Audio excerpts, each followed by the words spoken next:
doctors are now saying tonight, an American Airlines flight from JFK to Delhi forced to divert fighter jets escorting it to Rome. Officials tell ABC News there was a bomb threat, and the future of millions of federal workers is in limbo amid mixed messages from Elon Musk and the White House. First, the scare in the skies, Italian fighter planes following a passenger jet with 214 people on board. Officials say a security threat forced the plane to reverse course. Viewed from inside one of those fighters. The aircraft landing safely, passengers and crew taken off the plane for authorities to perform a complete sweep. The details just coming in. The chaos and confusion over Elon Musk's social media ultimatum, telling more than 2 million federal workers to explain their recent accomplishments at work or face termination with a deadline of tomorrow at midnight. Dozens of government agencies, including the State Department and FBI, are telling their employees not to respond. Those workers now caught in the middle, not knowing what happens next. Selena Wang reports from the White House. New details in the deadly shooting at a hospital ICU in Pennsylvania, a gunman taking staff hostage with patients nearby, and the growing memorial for the officer who died a hero. Our team is in York County. Nearly 3 years after the Russian invasion, pressure mounts on Ukrainian President Zelensky to strike a deal to end the war. What he tells our Ian panel he's willing to give up for peace. The update on the condition of Pope Francis, what doctors are now saying more than a week after he was admitted to a Rome hospital. The urgent search for more victims in a deadly romance scam. The FBI alleges the suspect stole hundreds of thousands from unsuspecting people she met online. The nail-biting move just in the nick of time that prevented a crash on the train tracks. And America Strong tonight. How the kindness of strangers led to one magical moment on the mound for a special fan. From ABC News World Headquarters in New York, this is World News Tonight. Good evening, everyone. Thanks so much for joining us on this busy Sunday. I'm Lindsay Davis. There are several developing stories as we come on the air, but we do begin with yet another harrowing ordeal in the sky. An American Airlines flight diverted to Rome after a security threat. The video tells the story. 2 Italian fighter jets escorting the plane with 199 passengers and 15 crew members on board. It was not until later that authorities determined that the threat received in an email was not credible. This was the view of those fighter jets from inside the plane. The flight, which was heading to New Delhi, India, from New York's JFK airport, ultimately landed safely in Rome. Authorities say it was inspected and cleared to depart again for Delhi. ABC's Morgan Norwood leads us off tonight from JFK Airport. Tonight, this American Airlines plane, escorted by Italian Air Force fighter jets, landing in Rome after being diverted due to a security threat. American Airlines Flight 292 departed New York's JFK Airport Saturday night with 199 passengers and 15 crew on board, headed for New Delhi, India, abruptly turning around over the Caspian Sea and flying to Rome, where American has a base of operations. The captain came on and said that there was diversion due to a security issue. There was no other clarification or details given at that time. A senior official telling ABC News the flight was diverted due to a bomb threat received over email, though the threat was deemed to be non-credible. Indian officials insisting the aircraft be inspected prior to its landing. Video from inside capturing those Italian jets trailing the American flight. That plane touching down in Rome, passengers bussed to the terminal for screening as authorities conducted a security sweep of the aircraft. Everything was surprisingly calm. Like, in your mind, trying to play out scenarios like that, you think people were in a panic, but wasn't the case at all. In a statement, American saying the flight was diverted due to a possible security concern, adding safety and security are our top priorities, and we apologize to our customers for the inconvenience.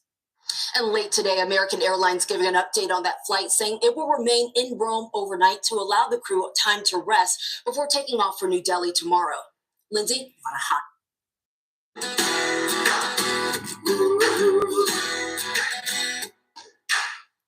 Well, y'all, when y'all first come in the building, like the video, good morning, you heard what's happening. I'm here. My anxiety in the skies lately, Morgan. Thank you. Now to Elon Musk's new attempt to slash the federal government. Federal workers were told to list their accomplishments or face termination. But some unions and agencies, including the new FBI director, Kash Patel, have told workers to pause on the order. Late word tonight that the Trump administration is firing 2,000 USAID workers and placing thousands of others on leave. Here's ABC's senior White House correspondent, Selena Wang. Tonight, President Trump's cabinet defying Elon Musk's order to federal workers, telling their agency employees to hold off on responding to an email from the Office of Personnel Management asking for 5 bullet points detailing their previous week's accomplishments. The pushback coming after Musk posted an ultimatum on social media demanding federal workers justify their jobs before midnight Monday or face termination. Musk writing on X, failure to respond will be taken as a resignation. But several agencies telling workers to wait. Newly installed FBI Director Kash Patel ordering his workforce to pause any responses. Senior leaders at the State Department saying no employee is obligated to report their activities outside of their department chain of command. And tonight, the Department of Defense telling employees that the department will respond on their behalf when and if required. Acting U.S. Attorney in D.C. Ed Martin was one of the few senior officials to encourage his employees to comply, calling it a good opportunity to highlight the importance of our work. The largest federal workers union calling the email unlawful and an attempt to bully hardworking Americans. Sources tell ABC that even though Trump publicly urged Musk to get more aggressive on Saturday, top White House officials were caught off guard, the White House refusing to comment publicly. Even some Republican lawmakers questioning Musk's tactics. If I could say one thing to Elon Musk, it's like, please put a dose of compassion in this. These are real people. These are real lives. Yeah, you know. And Lindsay, more breaking news tonight. USAID says it's firing 2,000 workers and putting all but a few remaining staffers on leave around the world. This comes after President Trump and Elon Musk have vowed to dismantle the agency that provides humanitarian aid around the world. They claim it's wasteful. G, what up? Lindsay, Good morning, man. Make Selena sure y'all Wang tap from the into White my House. brother Thanks so keeping it much. in G News. Next man. tonight, the new brother. details in that deadly hostage situation at a hospital in Pennsylvania. West York Borough police officer Andrew Duarte was killed in a shootout with the suspect. 3 hospital workers and 2 police officers were Y'all also know what injured. I'm waiting for. Authorities say the suspect, I gotta armed with get my zip news ties and a flash off in handgun, the morning. targeted the Y'all heard y'all hospital's news? ICU. I come in Late with word tonight about the motive. ABC's Christian Cordero is at the scene. Yo, Tonight, the flag is half-staffed with candles and flowers flooding the entrance of a police department in West York, Pennsylvania, honoring 30-year-old officer Andrew Duarte, shot and killed in the line of duty Saturday after authorities say a gunman targeted the ICU of UPMC Memorial Hospital, carrying a semi-automatic handgun and zip ties, taking staff members Shorty hostage went in the before getting hospital, into went a crazy. firefight with law enforcement. Be advised, we have 2 officers hit by gunfire. Multiple officers and 3 hospital personnel injured, the suspect killed. That chilling scene unfolding with patients nearby. It did happen in an area where individuals were being treated. The borough manager today telling us this small community and its department of a dozen officers are in shock. The community loved him. He certainly had a dedication to keeping every single person here safe. And for that, we will always hold him in our hearts very deeply. You were saying he chose this community specifically. He did. He moved here from out west. He believed in this department, and we were very grateful to have him here. Time was too short. Lindsay, a senior official, tells ABC News the shooter appears to have targeted that ICU in anger, saying the suspect was upset over a perceived lack of care for a family member who died in the ICU within the past week. Lindsay? Now, Christian, now, thank you. now, if y'all know the Luigi Mangione case, it's for the same thing. He killed the health CEO, he claimed, because people ain't receiving health care. Now, he does this in Pennsylvania. You get what I'm saying? And then, you know what I mean? And Luigi got caught in Pennsylvania. So they saying, yo, the health care is messed up. So a lot of dudes is stepping up because there are people having procedure like, yo, it's a big hospital right here.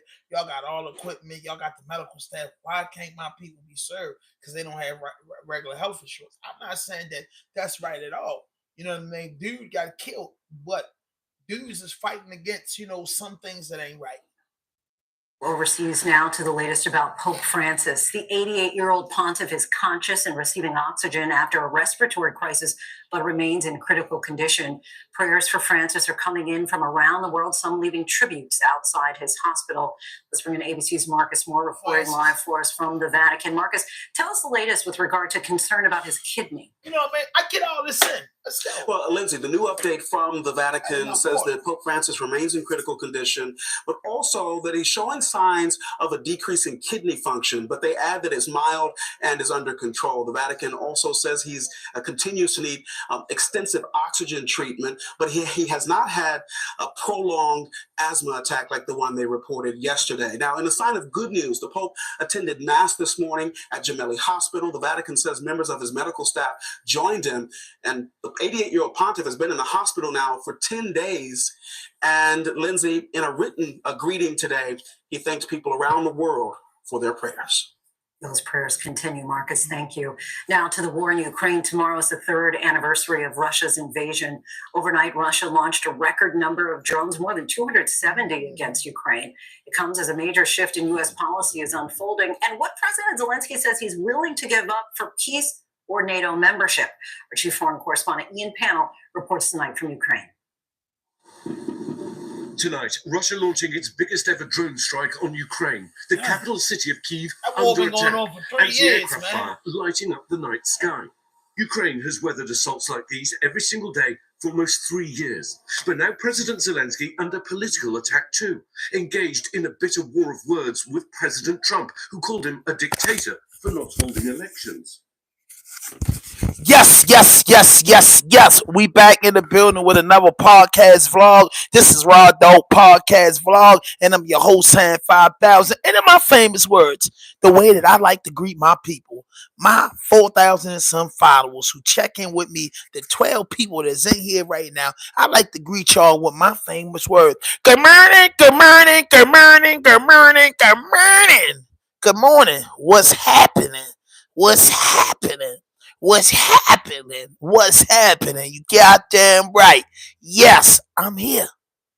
I'm here, man. We got Alabama Police Department on the talk about New York Correctional Officers and just things. Just Monday, ain't no real news drop. I mean, not a news drop. Well, we gonna go all over the place. You know, Sunday and Monday is the end of the week and the beginning of the week. You just kick the week off. We never know what the world gonna bring Tuesday, Wednesday, Thursday, and Friday. We don't know. We don't know. We have no clue. Hey, I want to say happy birthday to my nephew, Lil Kadon. You know what I mean? He turned the big 12 today. My niece, Lil Zoe, she turned the big 8 today. And anybody G-Day today. Happy birthday. Happy birthday to y'all. I'm just sending y'all a shout out. My little man be calling me today, Uncle Floyd, it's my birthday. What you gonna do? Boy, I'm gonna get you. I'm gonna get up with you. I mean, how my uncle used to tell me, I'll let you the weekend. Your birthday, it ain't my fault. Your birthday came on a Monday. When your birthday come on a Monday, your people usually get at you Saturday and Sunday, leading until Monday. Oh, we get at you this weekend. Well, I get at you first week in March. Ain't nothing wrong with that, homie. You know what I mean? I thought, well, where you pay tennis shoes and you know what I mean? Do what you gotta do, boy. I don't know if I'm getting at you today, nothing. You know, I don't know. I mean, boy, I call you up and say happy birthday, but boy, holler at me Friday. That's what my uncles used to tell me. Holler at me Friday. Holler at me Friday. If your birthday fell on a Monday, everybody was saying they didn't party with you Friday, Saturday, and Sunday. They're going to tell you holler at them Friday. So what makes me to take away traditions? Holler at me Friday.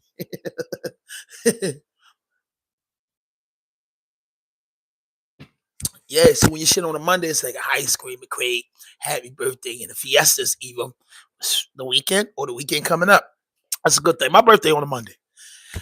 And when I saw my birthday on a Monday, I was happy as a motherfucker because I say, I really get to go Friday and Saturday. I get to relax Sunday. And then on my birthday, not many restaurants even open on Mondays. But I just get to relax. I get to get sleep. I get to get rest for that whole week.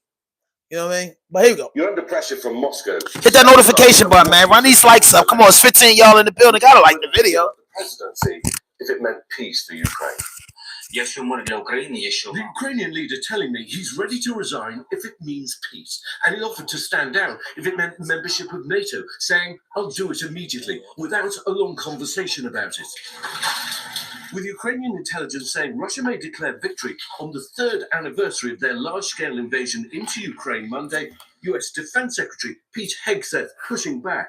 Vladimir Putin can attempt to take all the victory laps he wants.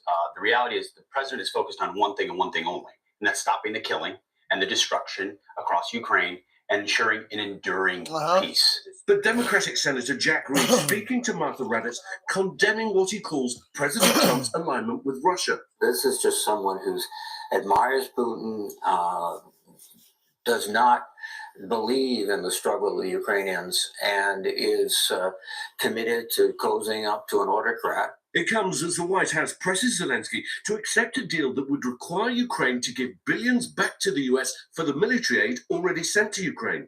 Today, Zelensky insisting the money was a grant, not a loan, but that he's ready to work with America on joint investments.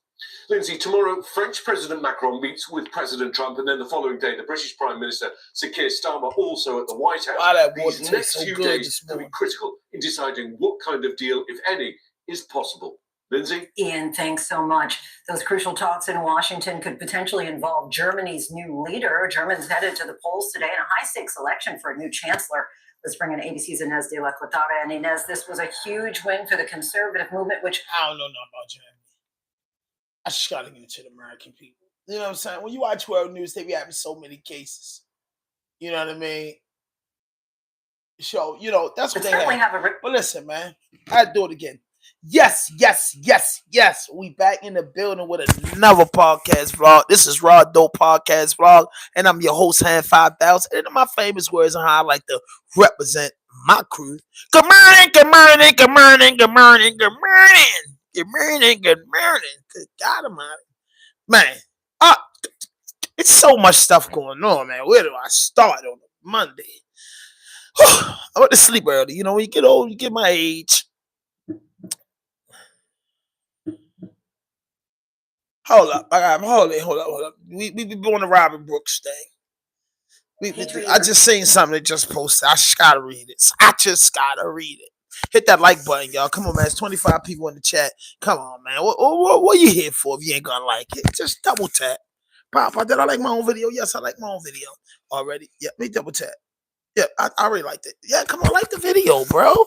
Like, what is so hard and you goofies just liking the video? Like, just like the video, man. Several breaking news stories. We begin with that breaking news. 10 correctional officers have been indicted in connection with the beating death of Robert Brooks. That beating happening last December at the Mohawk Correctional Facility in Marcy. The indictment handed up in Oneida County Court a short time ago. 6 of the officers were charged with murder and manslaughter. 4 others, including Michael Mashaw, who you see here, was charged with second-degree manslaughter. According to the indictment, Mashaw was one of the officers carrying Brooks into that examining room. The indictment says that he did not stop the attack and did not call for help until it was too late. Others were charged because they watched the beating and did nothing. All pleaded not guilty. Outside of the courtroom, there were dozens of people chanting justice for Brooks. Now, another top story we're following. The National Guard deployed to the correctional facilities around the state today amid the ongoing demonstrations. This is video taken from Albany International Airport this morning. That shows those military helicopters taking off. We've got team coverage on this story tonight. News 10 ABC's Karina Dominguez is hearing from families of the incarcerated individuals. We will check in with her in just a moment. First, though, News 10 ABC's Zaya Dakota outside the Coxsackie Correctional Facility in Greene County all day long, tracking the very latest updates from that demonstration. He joins us now live outside there. Zion, what are you seeing today? John and Trishna, good afternoon. And I gotta sing my favorite song to y'all. You know, I do a wake and bake, and I'm not gonna listen. I ain't gonna lie to y'all. Y'all gotta like this video. Y'all gotta catch it because I gotta go. I have to jump on the road at 8 o'clock. So about 7:45, I'll be clipping this. But my favorite song is "All I Need Is Mary, Mary, Mary, Mary, Mary." So this is the waking part, waking big part. I usually like to wait to 7 o'clock. See, the original time is I supposed to be on YouTube at 6:30. So at 6:30, I'm supposed to have my wake. At 7 o'clock, I'm supposed to have my wake and bake. My good morning at 6:50. My shout outs. I had a whole thing mapped out, but I never get on time. Never be on time. That's why this show is called Raw Dope Podcast. The rawest and dopest interviews on the planet, and we're always late. But lately, I've been getting up early, and you guys have been supporting. My last video almost did 10K yesterday. My last live was 10K. I'm blessed. thank you. People are tapping in. They're finally finding a real content creator. I'm not a comedian, but I'm funny as a motherfucker sometimes. I'm not a super tough guy, but I could be an asshole. I'm just a universal, unorthodox journalism that like what I do. Come from the streets, come from the bottom. And I don't glorify that. I don't talk about that all the time. I like to talk about news, hip hop, entertainment, what's going on, current events. I like to give my opinion, bro. I'm not no super historian and going in the history books to do that. I give my real live opinion, bro. Real live opinion. And I talk back. So like this video, man. You all day long, demonstrators. And it's almost 1 minute, so we about to wake and bake. Braving the bitter weather, whether retired or active duty. Let me step. That's the wake and bake dance. We just made it up. A strong scent of propane continues to permeate the atmosphere. We had music playing earlier. We've got fires when you wake and bake. That's the dance. Laid out from popcorn to donuts to pizza. We've even got a porta potty outside, and it's because demonstrators intend to be here as long as they have to, round the clock, until their demands are met. It's wake and bake. From 24-hour shifts due to short staffing. So now, when you wake and bake, I didn't mean to cut it off. When you wake and bake, you gotta sing one song. My phone started going off because you know it's that time, 7 o'clock. It's the hour. All I need is Mary, Mary, Mary, Mary, Mary, Mary. I don't mess with no other drugs. All I need is Mary, Mary, Mary, Mary, Mary. I don't mess with no other drugs. And if you mess with other drugs, I don't knock you, but I can't hang around you because I don't mess with no other drugs. All I do is smoke the earth and occasionally sip. That's it. I'm an earth guy. You know what I mean? Let's get back into it. You work in the 16, then all of a sudden you're so short, they're mandating you to stay in another 8. To attacks by inmates. Throwings on officers, feces, urine. Protesters spoke of those alleged poor conditions inside state prisons. After they did what they did to Robbie Brooks, they deserved the feces on them. Did y'all see how they beat Robbie Brooks after death? Did y'all see that? So you know them guys are having handling it. They're trying to make it seem like, oh, it's understaffing. Bro, it was understaffing before y'all did that. It wasn't this big complaint out there. Y'all didn't want to go national with a strike. They been telling y'all get 24 hours, get that triple, quadruple overtime. Nah, them inmates are rebelling against y'all because of what happened to Robin Brooks. Y'all are scared. Tell the truth. New York correctional officers, y'all are scared because of what your federal officers did. Now them boys ain't allowing y'all to put no handcuffs behind them. Now everybody watching it, y'all taking them to medical. I'm going to. That's how they carrying it. That's how they carrying y'all scared to death because there ain't nothing y'all can do because you guys are wrong. If you guys were in the right, you guys would have sent the National Guard in there, put the jail on lockdown, get all the inmates out there that's been in the problem. Y'all would have came in there with force. Y'all power don't have no punches because y'all colleagues killed an inmate for absolutely no reason, just because they could. Now y'all getting pissed, species, spit, smacked all up. Female correctional officers probably being violated. They probably don't even let them out no more. They probably got to watch from the towers. Yeah, it gets that bad when you abuse your power. So tell the truth how it's going on. They abused their power, and now those 42 correctional facilities are on fire right now because the inmates not having it no more. It's nothing the guards can do. They got to send the National Guards, and when the National Guards coming in there, that's like being over Ukraine. The National Guards and the Army don't know how to contain inmates, so they gonna be worse. Man, come on, man. The ones who spoke were retired COs. Active duty officers wouldn't speak, fearing state retaliation.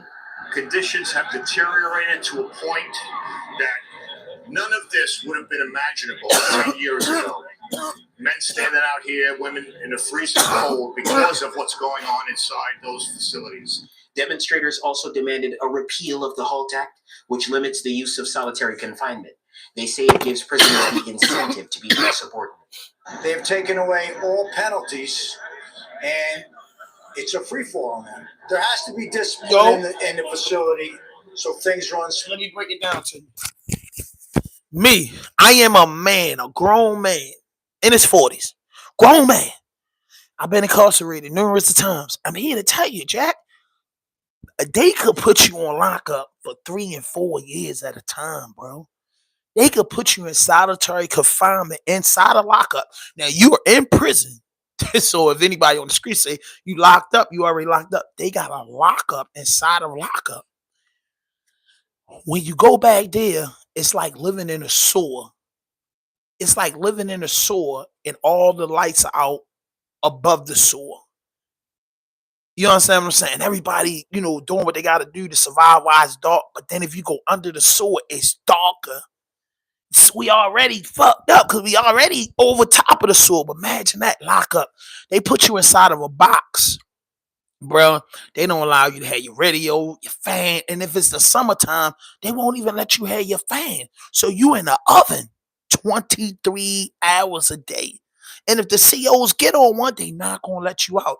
So what them dudes fought for was say, look, man, we going to lock up. Don't nobody deserve to be on no lockup no 2 years. This dude's been locked up 5. My brother been on lockup for almost 10 years.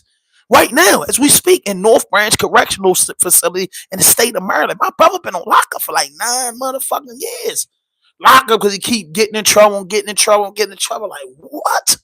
That's inhumane. The lockup conditions are inhumane. You send somebody back there for 30, 45 days for them to get themselves together. Cool, but 9 and 10 months and years and years and years. It's men in these facilities all across the United States of America that been on solitary confinement, for 3 and 4 years, 10, 15 years. Like, when you think about ADX Florence, them dudes are on solitary confinement. For real, no, it's real. So when they say they put that to a halt, it's like, yo, don't abuse the lockup thing, bro. You can't throw no man in no cell in this winter, summer, spring, and fall and just say forget about him.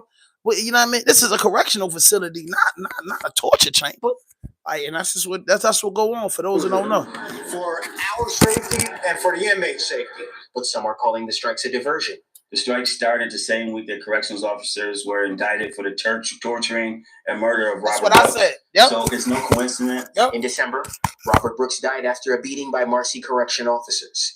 One protester denies this is a distraction from that situation. That's not why we're out here. I understand Yes, they are. sometimes we do buck change, and sometimes change is good. Like I said, I've been inside for 35 years, and I've seen a lot of good changes. But the direction this department is going now, it's not safe. As for why the short staffing problems persist in state prisons, No one wants this job anymore. I would never recommend this job to anyone. Oh shit, I wouldn't recommend that job to anybody anyway. And just to give you perspective, this is the Coxsackie Correctional Facility behind me. I did share with some of the protesters the news that the governor is suspending the elements of the HALT Act until prisons can once again be operated safely. That's some elements of the HALT Act. One protester was pleased and told me, quote, that Hochul had no choice if she wanted COs to show up to work here at Green for another day. Reporting live in Coxsackie, Zion Dakota News 10, ABC.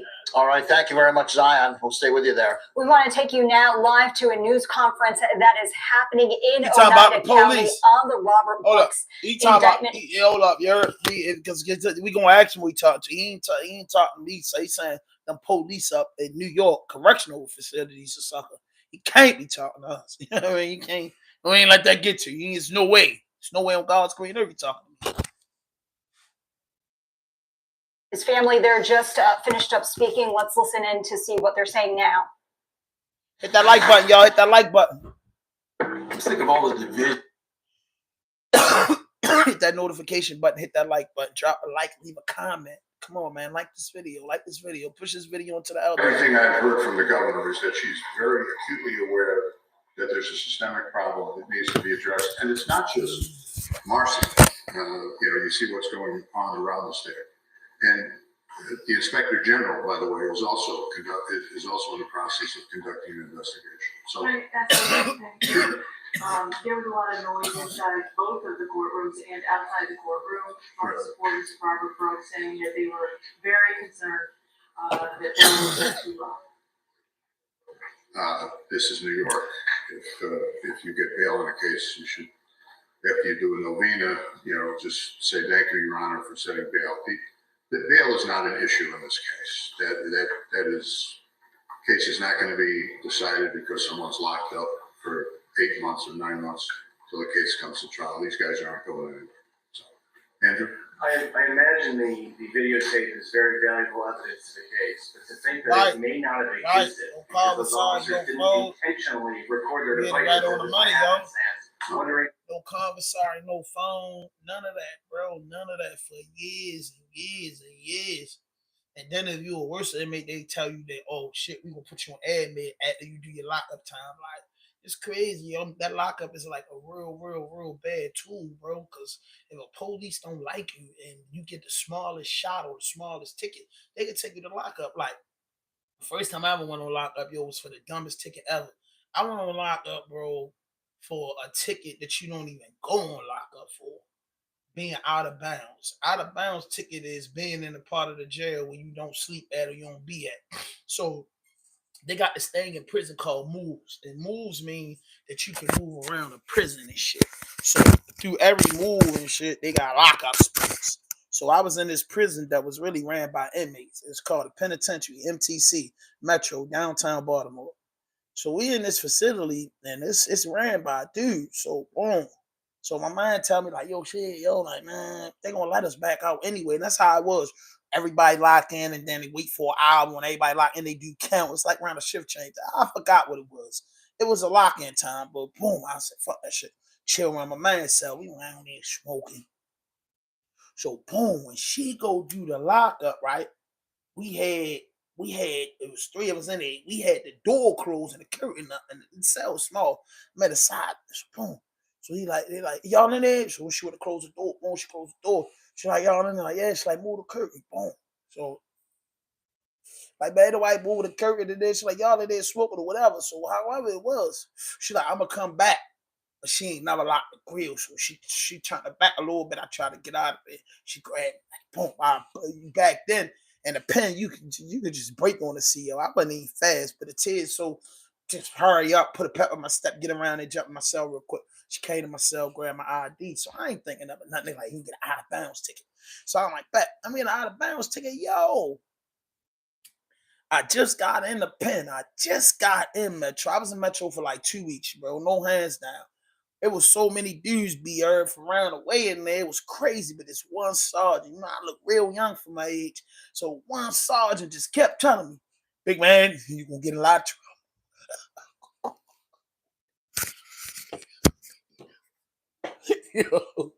Yo, this man told me that on day 2 I was in there, big man. You going to, I could see you ain't gonna last long. That's what he told me. Man ain't know me from nowhere, Jack. Day 2 in the pen, he see me hanging out with the guys, walking. He say, big man, you going the wrong way already. On day 2, day 14, he was coming to my cell. So he like, big man, come on. I'm like, man, what the fuck? Like, you gotta go over medical. So I'm like, go over medical for what? But I'm just thinking this protocol because I just got into prison. So boom, he tell me come out the cell. Boy, I grab my little hoodie. Yo, like, it's cold out there, big man. You gonna need your hat and coat. You know, they give you the big DOC shirt. So I got the big DOC coat on. Boom, man, when I step out the cell, man, I say, put your hands behind your back. So I put my hands behind my back. This protocol to go to medical. Like, nah, man, you going on lockup. He started talking to me, yo, like he was my goddamn uncle. Big man, I told you, man. Soon as I seen your name and picture, I said, I told him. I said, I'm going on lockup for. He like, out of bounds. Using somebody else's cell. I said, man, went on lockup, bro. I went on lockup, bro. Listen to me. The pen was so messed up. The penitentiary was so messed up. I went to court from lockup. Now, you know, on lockup, you got the orange jumpers on. I got the orange jumpsuit on. I get off a lot. I come from court, right? They take me to court. Boom. Boom. The lady gave my orange jumper and she told me to walk back to lockup. Yo, the pen was so fucked up, bro. The lady told me, the CEO, like, all right, English, go back to lockup. Go back to life. You know, when you on a lockup, they gotta move you around in the handcuffs all around. I said, man, shit. Man, I ain't going no straight on no lockup, bro, with the orange jumper, bro. True story. Anybody been out Metro, they know. With the orange jumper. What up, cuz? Shout out to Porsche Profit. Make sure y'all follow Porsche Profit TV with the orange jumper on. I'm walking around the compound. I take the jumper and tie it around my hip, and I'm just walking. Boom, walking. So I go get tobacco. I go get some food. I get a light. I get everything I need and go back on lockup. Go back on lockup. For real. The only thing that it was like a sergeant on lockup, and he seen me walking in there. He said, man, what the fuck? I'm like, man, they told me to walk over here. He's like, man, they weren't supposed to do that. Go to your cell, you know what I mean? When the cell, that was it, man. But lockup, when my one experience on lockup, I said, man, I've been on lockdown, the whole jail lockdown. But my one experience on lockup, bro, I said, this ain't it. I said, fuck that, bro. Somehow, some way, yo, you gotta, just like you think you're a slick criminal on the joint, and on the streets, you gotta be a slick criminal on the joint. Lockup ain't no motherfucking joke. I told you. Like, man, them people might not feed you to 12 o'clock at night. Just because there's so much going on, they might, if they short of stab, lockup last. You know what I mean? On commissary, I think you can get mail, you can get envelopes. I was at a corrupt jail when I was on lockup, so they used to let niggas walk food over there, walk shit over there. But lockup is not a good place. Now, New York, in order for them, New York correctional officers to come back to work, they put a halt on the lockup rule. But that's what I tell you about lockup. The value of the tape, but also the fact that they might have not been seen doing it if it didn't record. There's no question that one of the ironic features of this case, and the grand jury found, the officers were not aware that they were being taped. That's going to be proven beyond a reasonable doubt at trial. So it begs the question, if the Axon didn't have that feature of recording the previous 30 minutes and saving that into the cloud or whatever they call it, would we be here today? No. Robert, in my judgment, would have gone to see Attorney Schwartz, and Attorney Schwartz would have said, well, I don't know what happened. They say that he fell outside and hit his head and was under the influence of some kind of narcotic, and he must have caused these injuries to himself. And, God only knows if we would have been able to, proceed with where we are today. Can you speak to the logistics of? Okay, let me tell you what he just said. What a correctional officer would do, preferably the Caucasian ones, they'll beat an inmate, beat you bad, and put you on lockup. You have no community, no outside world connection. So the way you do it is somebody might be going off lockup. You might be like, yo, the nigga already know what happened to you. So dude might be like, yo, give me your people's number. They get your people's number, get a 3-way call in real quick. Hey, Faham, they beat him half to death. You know what I mean? He on there with broken ribs. They won't give him no medical attention. So your family start calling up. You gotta get your family. Keep calling. They're gonna tell your family, oh no, everything is good. He good. So you might, yo, let me call him. They tell him, call me then. They're like, oh, he got his phone privilege. They make up so many excuses. By the time your family get there, your family come up there. I want to see my forced to see my son. They won't let you see you. When your family see you, you'll be healed up, bro. That's the type of games that they playing. So what he's saying is, the state's attorney saying, if it wasn't no cameras there and Robert would have died, they would have said he was high off for narcotics. He fell. He imposed these injuries to himself. Because they got cameras to protect those nurses. That's how stupid those officers was. And in a medical facility in prisons, there's cameras in there to protect the nurses and the doctors. Because sometimes the officer, you got to have a procedure. The officer got to step out the room. So they got cameras in there. You get what I'm saying? They didn't realize the cameras was in there. So if they knew the cameras was in there, they'd have got rid of the cameras and did everything. But they were so probably drunk and high themselves, they didn't care. They got busy, and when them cameras came out, it was all she wrote. It was their worst nightmare because they got caught doing what police officers, correctional officers do in these facilities. Corruption. Getting the 10 people or whatever it is today in custody. Well, that was done masterfully by the state police with the assistance of the Oneida County Sheriff's Office. Once the indictment was unsealed, the defendants prearranged locations with their attorneys surrendered. Those without attorneys surrendered anyway. And the state police at, I think, 4 or 5 various locations throughout upstate New York managed to get them here from court. Yes, in the back.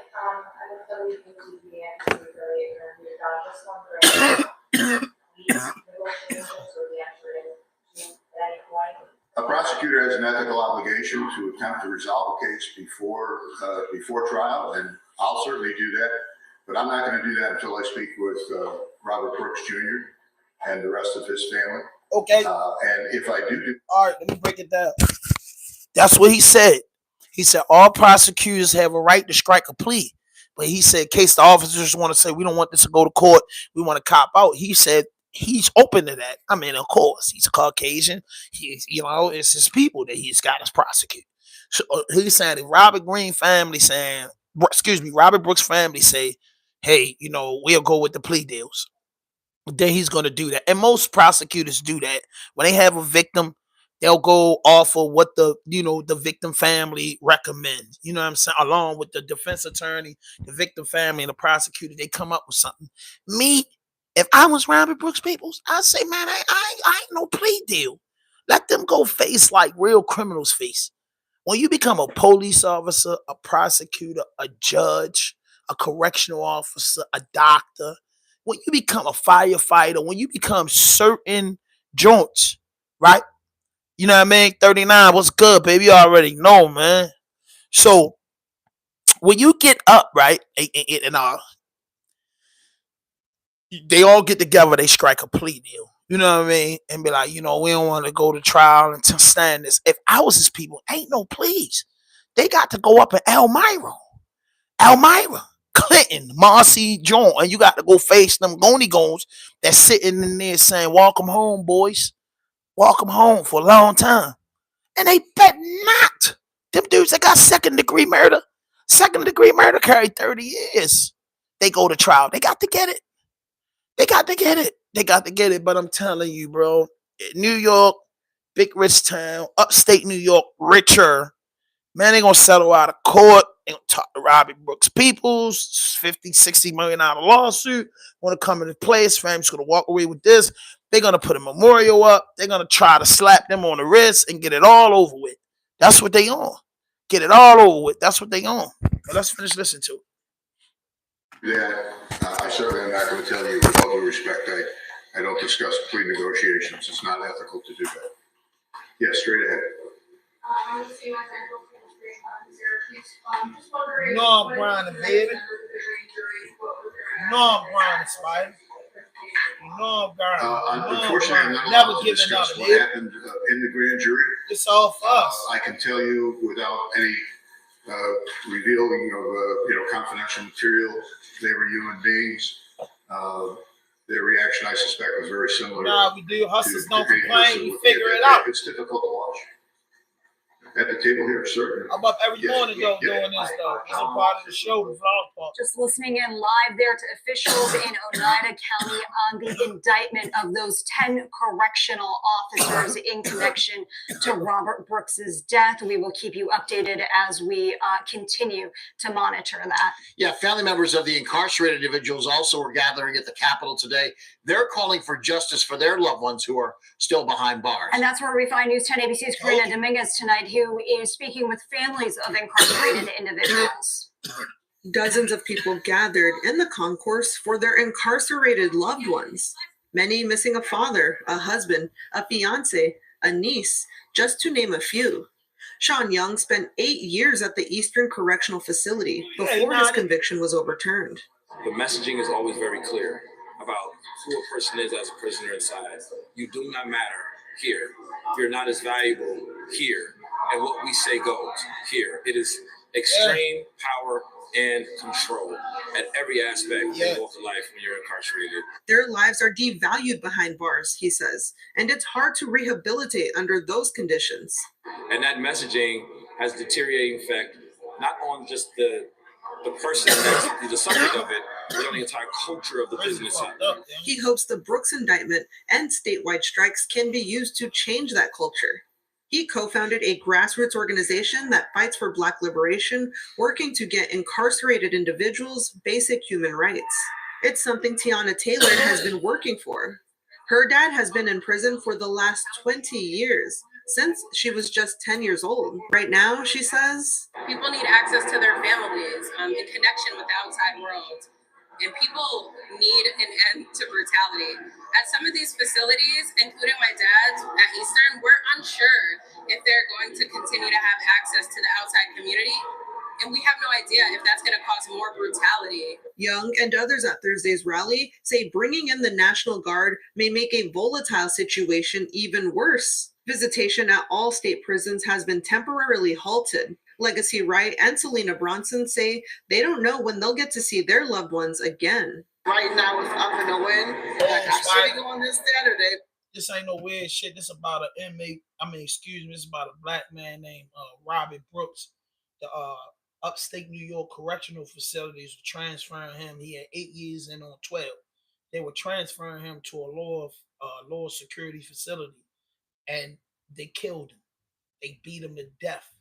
So finally, the correctional officers that was involved has been charged after 2 months. It took them 2 months to charge him. And now, they being charged and it's screaming all over, the internet and national news. And because of this, the correctional officers in the state of New York striking because now they're saying the facilities is unsafe. Yeah, the officers, they was on some weird shit. They weirdos, bro. You know what they is, Spider. You know what I mean? You know what it is. You know what I mean? We can't say that on YouTube. You know what I mean? They're part of those crazy group of Caucasians, bro. And they just did that, bro. When you see that shit, they put tears in your eyes. When you get a chance, Google it. It'll make you cry. I don't care how tough you is. You're going to drop a tear because you've been locked up before. You've been through it before. You're like, yo, this man handcuffed. They putting the boots on and punching him all in his face. They beating him. And he a little guy, bro. He no bigger than,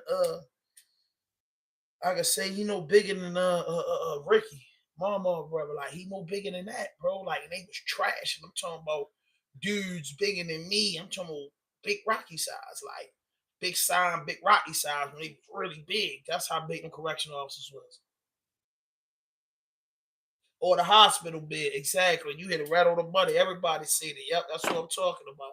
That's exactly who I'm talking about. So now, since they've been charged, all peoples, as people locked up speaking out like this happened to my peoples too. This happened to my peoples too. So the prosecutors and them people that there was too much fire behind them. Now they don't want to go to work because now inmates in that joint punching them all in their mouth, cleaning all on, throwing pistol, treating them the way they deserve to get treated after this. Now I ain't saying it's all bad COs, but them 10 dudes made it bad for the rest of them in them 42 jails. We don't know because of the strike. We need our visits back. I need to be able to go see my husband and hug him and everything. Reporting in Albany, Karina Dominguez, News 10 ABC. Albany, New York is the capital of that. But see, y'all, that ain't even it, y'all. That ain't even a half. That ain't even a half, y'all. So then, on top of this, Alabama, a small town of Alabama, population 1,500, 3,000 or something, they dismantled their whole police force. You know what I mean?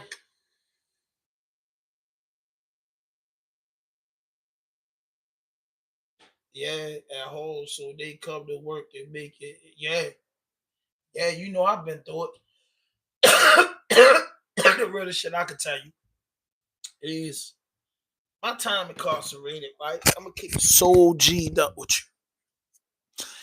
I used to tell myself, man, that I was gonna get out of jail and come back up Hagerstown. When I first got in Hagerstown, correctional facility, MCIH, Maryland Correctional Institution, Hagerstown. When I first got in that joint, yo, I was so motherfucking mad because first day in there, they let me know that was their place of business. And man, they used to do so much little racist stuff, man, to where as though I had to mature as a man, as an adult. So I started saying, man, I ain't about to let these people stomp me out, break my jaw, and throw me all on lockup. You know what I'm saying? Hold up, man. I'm from the heart of the hood. These people ain't smarter than me. I got to outsmart them at their own game. And I remember being in that facility for maybe 4 years. And it was just one lady that used to have it out for me, Caucasian lady. Her name was Miss Vincent. I don't even remember her name. So her name was Miss Vincent. Her husband's name was Mr. Vincent, right? They were COs. So I became on a lower security level. This is what I'm saying. I done seen Miss Vincent go in themselves and put them boots on men. That's how she was carrying them. She went hard. If she ain't like you, she was writing you up, putting you on lockup. Nobody played with her. Like this one lady had fan dudes. You know what I'm saying? So I ain't never played with her. But I knew she had it out for me. She should be like, my last name is English. And she should always be like, English, I'm going to get you. So I ain't going to lie to you. In my transition from turning from a boy to a man in prison, locked up like 4 years. So one day, I'm hanging out with my man and shit. I'm going to holler at my man, little Bird. He in another dorm. So I'm going down there to do something. So I ain't think it was Miss Vincent's shift. So I'm out of bounds. And I told you in jail, you can get a ticket from being somewhere you ain't supposed to be. I go up in the dorm.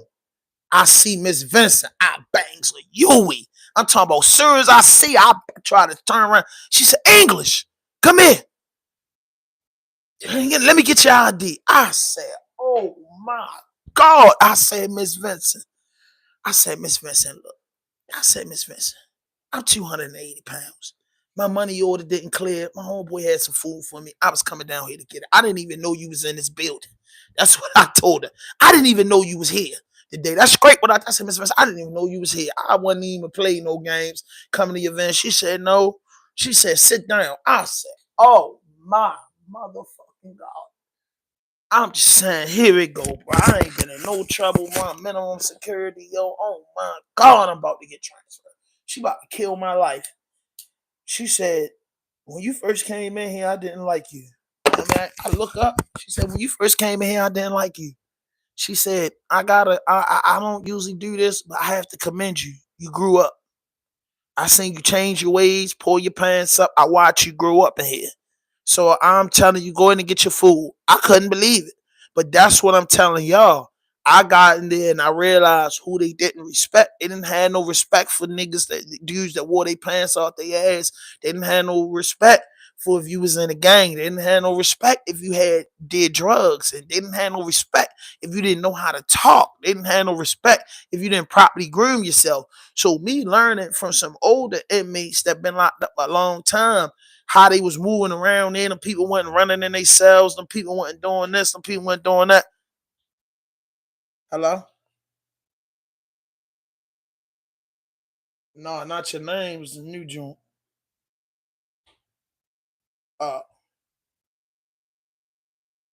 So that's what it was. And Miss Vincent told me I grew up. And then just to hit y'all with the final story, the two dudes that was with me, she wrote them up. I tried to help them. I tried.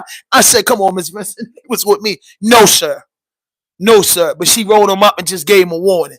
Like told them they was bunk restriction for the rest of the day. She ain't give them a ticket. She just was like, look, call down the door. So, boom. So she got back to business. But I say that to say that I'm not gonna lie on all the COs. Some dudes, yo, you see why they get into dudes that they get into things that they get into, because at some point in life, you gotta step up and be a man. You know what I'm saying? Some point in life, you gotta step up and realize, man, if I wasn't locked up, I wouldn't even be looking at these people.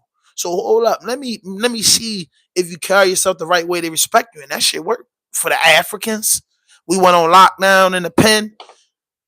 Motherfucking Africans came and popped my door. English, you working? You part of the working man? You know what I'm saying? Like yeah. So I'm saying, not being slick out your mouth, running your mouth all the time. Yo, you just gotta know how to play it.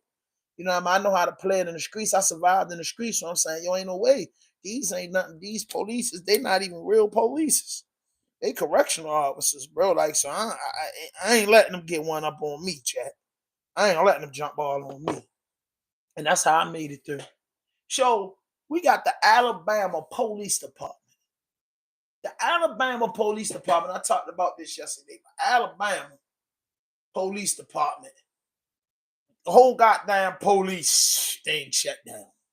The whole department shut down, bro. The whole department shut down. They done locked the chief of police up. He was selling drugs. I say, yo, it's not funny, but it is funny because the whole police department was corrupt in this small town, and they knocked them out. Here we go, y'all hear it out. You know what I mean? I'm ready to play the clip for y'all. So yeah, that's what it is.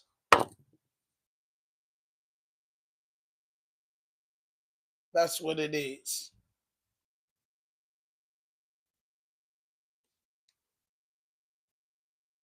Hopeful city leaders can fix this, but after Wednesday's revelations, trust in the Hampton Police Department is at an all-time low. This is in Alabama, y'all. In Hansville, few are willing to speak on camera about Hansville, Police Chief Jason Alabama. Moreland 4 of his officers, and 1 of their spouses, now facing a slew of felony and misdemeanor corruption charges. But one thing is clear, folks are not happy. Like, how is all of this happening and nobody, like, was catching on sooner enough? You know what I mean? Mayor Jim Sawyer releasing a statement on behalf of himself and the city council saying, in part, the Huntsville Police Department has fallen short on its mission to serve the people. Our citizens, industries, and businesses deserve a resolution, and we will pursue and implement the necessary corrective actions openly and aggressively. Some people believe drastic action is needed. Replace it with another police department, or maybe just let the county take over, because it seems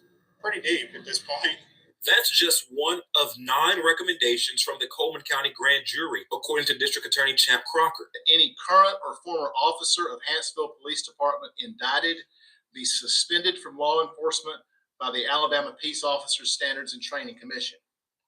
Number 2, that the Huntsville Police Department be immediately abolished. Number 3, that another law. That's vicious. When they say, listen. When they say the whole police department getting shut down, that's vicious. Bro. That's vicious. That's vicious, bro. Them boys, one police officer was hit. And he was slinging. He was, I guess, match fit, whatever. He was hustling. He didn't play no games. He knocked up for distribution to chief. That boy was hitting out the joint. He ain't even give a fuck. Pulling niggas over with corruption. They was getting Enforcement busy. agency, whether local or state, be tasked with protecting the citizens of Huntsville. The grand jury finds that the police department's negligence led to the death of a dispatcher last year, an overdose inside the department itself. Investigators say Chris Willingham was given access to the evidence room. Willingham later found dead in his office with multiple drugs in his system, including fentanyl and amphetamines. After last year when the mayor was caught in a corruption scandal. Yo, bro, told you. That's what they do in them little small towns like that. That meth and that gnaw, that Ferrari, and that meth, them boys say, shit, this pays more than my job. Like, them boys start doing it. Yeah, Honeycomb Brazy told him that all them dudes, thousands of dudes they locked up coming home, bro. And, I mean, I thought this was just only a matter of time. Yeah, look. This is not Huntsville's first public corruption scandal. You may recall in 2023, former Mayor Kenneth Nell was indicted and accused of using his office for personal gain, accused of having city employees come to his house to complete work. As for what happens next, current Mayor Jim Sawyer declined to comment further, but says an emergency council meeting will be held to determine how the city proceeds moving forward. Your reporter in Huntsville, James Rogers of BBC 6 News, on your side. Yeah.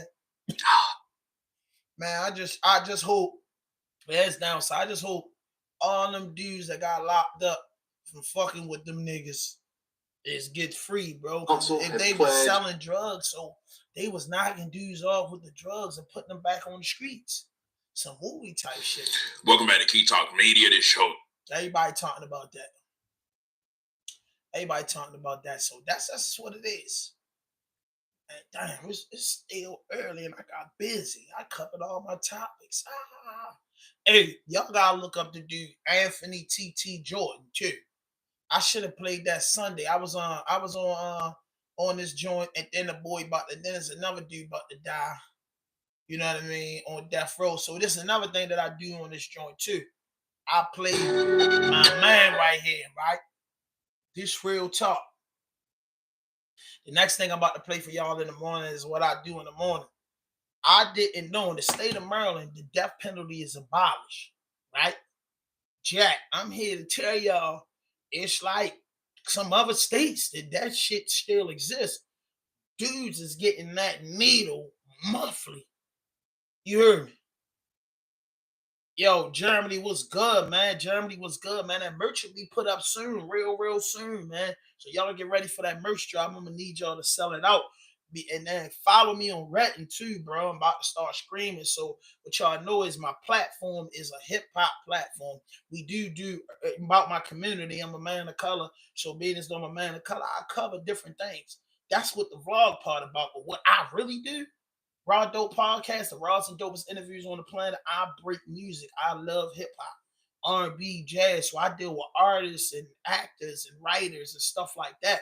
But the vlog part for me, just tapping in with y'all, the fans, my people that subscribe to my channel. I got almost 4,800 subscribers, and I appreciate it from the bottom of my heart. So I said, man, listen, let me start doing something to connect with my people and then put the focus on my interviews when it's time to do interviews. But this is y'all get up and close and personal with me, the producer, the writer, the creator, Raw Dope Podcast. I do have a partner, Kenny Fatso. Do got a actual cameraman and edited Third World, my nephew Spaz Money, and I also deal with Chauncey too. Chauncey do a lot of work for me, so I gets it in. But we back, our first interview of season 6 dropping this week.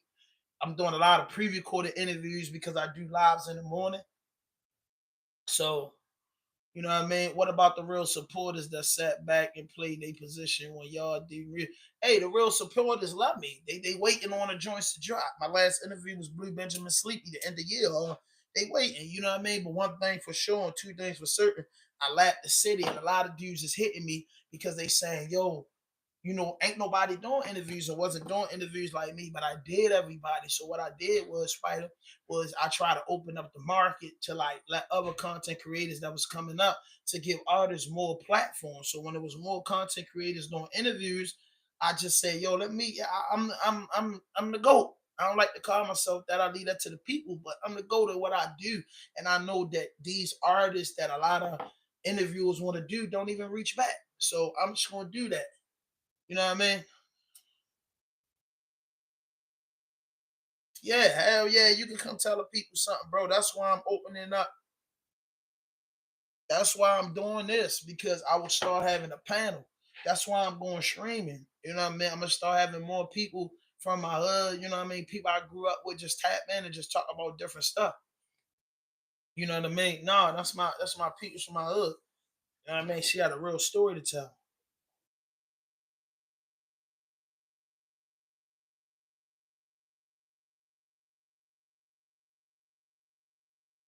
You know what I mean? So that's it. You know what I mean? Yeah, but I like to have real people. You know what I mean? Yeah, let me know your first EP, man. You know what I'm saying? I'll do it via I'll do it. You know, you can tap in, yo, your EP, yo, just pay the fee, yo, little $200, man. I'll send you the link, man. We'll play your music. You get what I'm saying? That ain't nothing if you really are artist. You know what I mean? You cash at me, but listen right here. This a guy named Bragg Segma, South Carolina. He's scheduled to be executed March the 7th, 2025, right? So when I play this, hey, listen, if you got music and you want me to hear the music, send the music to rawdopepodcast@gmail.com. Rawdopepodcast@gmail.com. So let me get back on topic. So this guy, Bragg Segman, is scheduled for execution in South Carolina. That's one of the states that still put that needle in you. So if you're going down South Carolina, Texas, and places like Alabama, Mississippi, they still work with that needle. Yeah. Mm-hmm. They put you to sleep. They can still have the death penalty. You break the law in a certain amount of way, they giving you the death penalty. This guy got the death penalty. Let's see why. Date for 67-year-old Brad Keith Sigmund, an execution to take place in exactly 1 month on March 7th. It must be a bit of a shocker for the death row inmate to learn that he has just 1 month to live after being on death row about 23 years. At age 19, Brad Sigmund was still in high school, but he dropped out to get married. He and his wife, a woman named Sherry Nance, later had a son. Throughout his life, Sigmund had struggled with drug use problems. He eventually separated from the woman that he married, and sometime in the late 1990s, he met a 40-year-old woman named Rebecca Barbary, who was a single mother with 3 children. At some point, Sigmund and Rebecca began living together in a trailer home that was near Rebecca's parents' house in Taylors, South Carolina, in Greenville County. As a matter of fact, the trailer home was right on the property that belonged to Rebecca's parents. However, after about 3 years living together, Rebecca ended the relationship and moved back in with her parents, which was kind of like right next door. And the family had also agreed to serve Sigmund with an eviction order to get him off the property. He was given 2 weeks to move out. But Sigmund had a hard time moving on with his life. He was obsessed with Rebecca. He was stalking her to see if she had met another man. And he kept trying to rekindle the relationship by begging her to come back to him. About a month after the breakup, on April 26, 2001, a Thursday, Sigmund and a friend named Eugene Strube had spent most of the night drinking alcohol and doing cocaine. At some point during the night, Sigmund told Strube that in the morning, when Rebecca takes her kids to school, he is going to their house and tie up Rebecca's parents and then get a hold of Rebecca when she gets back home. According to the friend, Eugene, that's exactly the term Sigmund used, get a hold of her. Eugene Strube later said that he was supposed to accompany Sigmund that morning when that happened, but he later backed out and didn't go. In the morning, now Friday, April 27th, 2001, Sigmund, carrying a baseball bat, made his way into the home and found 62-year-old William David Larkey in the kitchen and beat him repeatedly with the bat. He then found David's wife, 59-year-old Gladys Larkey, in the living room and repeatedly struck her in the head with the bat. He went back and forth several times from the kitchen to the living room and back to the kitchen to continue the beatings until both their skulls were crushed and were both dead. After that, he got a hold of David Larkey's gun and held on to it, waiting for Rebecca to return home. As soon as Rebecca reached the front porch, after coming back from dropping off the kids at school, Sigmund forced her to get in her car at gunpoint and ordered her to drive him to his car.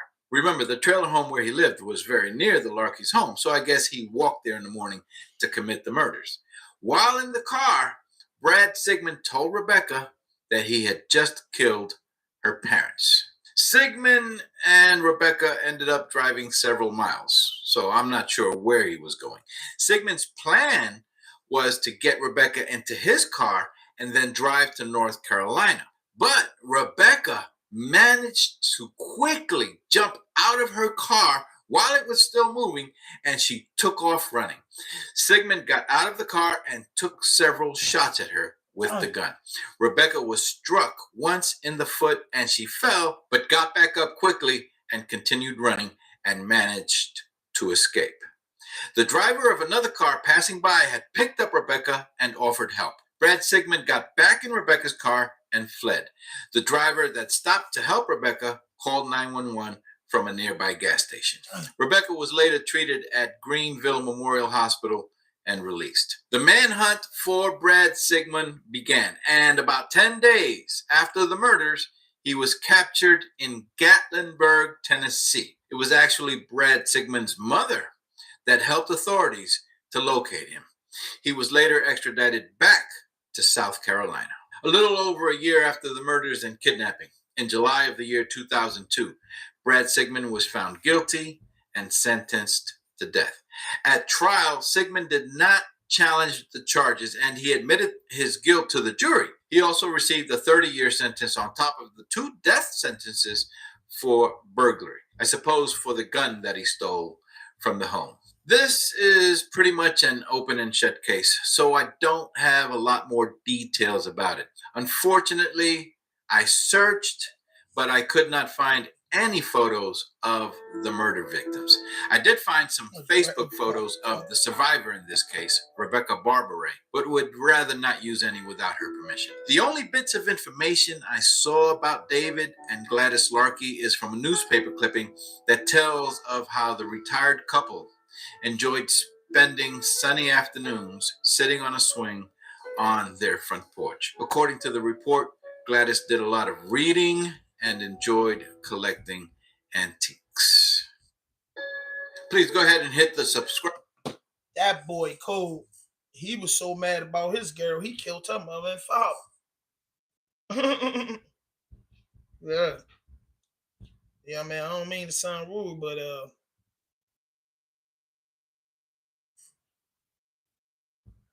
he ain't even appeal his shit or nothing. He ain't even try not to die. I ain't even gonna hold you. He ain't even try not to die, bro. That boy ain't even try not to die. It's open shut case. He didn't even appeal his death sentence. He said, fuck it. You know what I mean? That's the way to go. I mean, you know, you did the crime, and you killed them. You went in the house because your girl left you and killed her parents, and then tried to kill her, but she got away. Then you got convicted in the court of law, and your mama gave you up. Your mama ain't standing behind that. You killed them old people, bro. Well, all these women out here. And then you did it. He's 67. And he's been locked up since 2000. So that's 25 years. So you subtract 25 from 67 would be 32. At 32 years old, you never thought that you would never get a piece of coochie again? Man, I don't understand that coon. That coon lost his mind, Jack. Boy. You know what I mean? Boy. Shell, what's up with this Jeezy and Goldmouth situation? Anybody know about that? I seen Goldmouth post that Jeezy ran off for 50,000. You know what I mean? They said Jeezy pulled the guns out. That's your man, Seti Nash. You know what I mean? I ain't covering no Seti Nash. You know what I mean? Keep it in the G News. Floyd Mayweather rescued Big Meech. Cuffy set up. You know what I mean? It's like keep it in the G News shit. She my man talking about.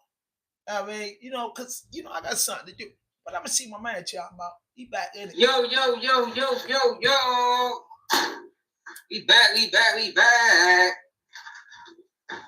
I'm back in the house. I want to hear what bro talking about with this Cuffy situation. I definitely want to hear this. Let him get in this bag. Cuffy was chasing it, from what people are saying. Now, I didn't go deep into the document, so I can't verify this on my end. Let me see how he started it out. Right? And people was talking about how people were saying, well, Cuffy put this on himself. So when people ask what I'm talking about, you late in the chat. If you come in the chat and you late when we talking about Cuffy. If we came in with the weekend news, then we led off with the Robert Brooks, and then the CEO striking in the Alabama Police Department. Now we talked about the death row inmate, and now I'm getting into this clip from my man keeping the G News about this Cuffy situation. Cuffy is the guy that accused Big Meech and Tammy Combs of setting him up. That's what we talking about. Cuffy got bro. Now I don't think he put it on himself one bit. Because I think he should have been able to take his man word. If Meech was his man like that, he shouldn't have to question if his man was lining him up with an informant. But Cuffy was chasing it, from what people are saying. Now, I didn't go deep into the documents, so I can't verify this on my end. But based off what people were saying, Cuffy was chasing it. But y'all, Cuffy should have known. It was red flags with this whole ordeal. Red flags. I'm talking about a lot of red flags that Cuffy should have been paying attention to. That's what make me think he either was broke, or since he wasn't the one handling the business, he wasn't really tripping about it, because he wasn't the one handling the business. He was going through third. He was he was the guy. He had people that moved for him, even at the age he was at. Like you talking about, he mid-40s, still moving and grooving. A lot of people do that. I think by that time you should, transition to something else. They should transition to something else, but that's how he was doing. But I know what happened with Cuffy, how he got booked, how he got set up, who was involved in the setup, everything. Then we got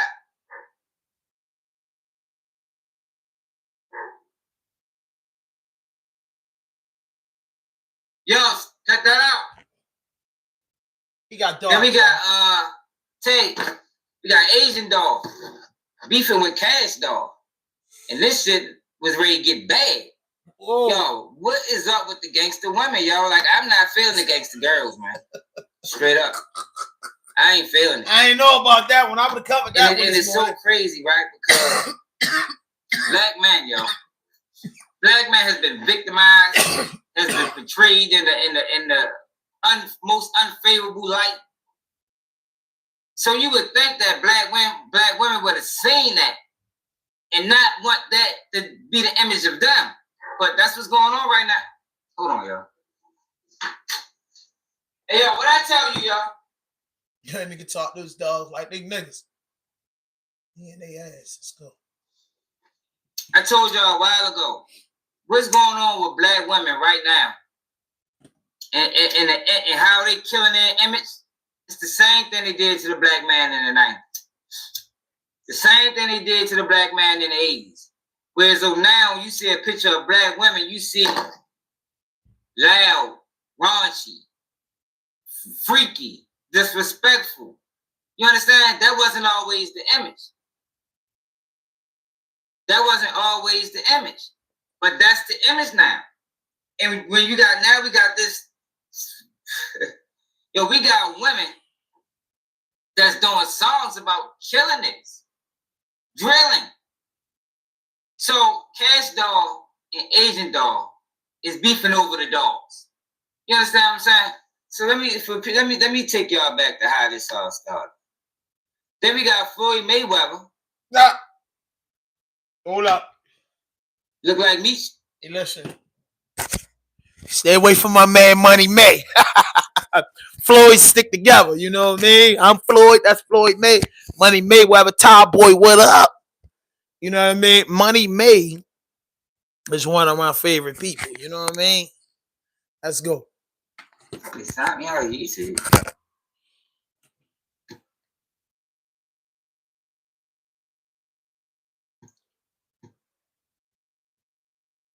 I'm back in.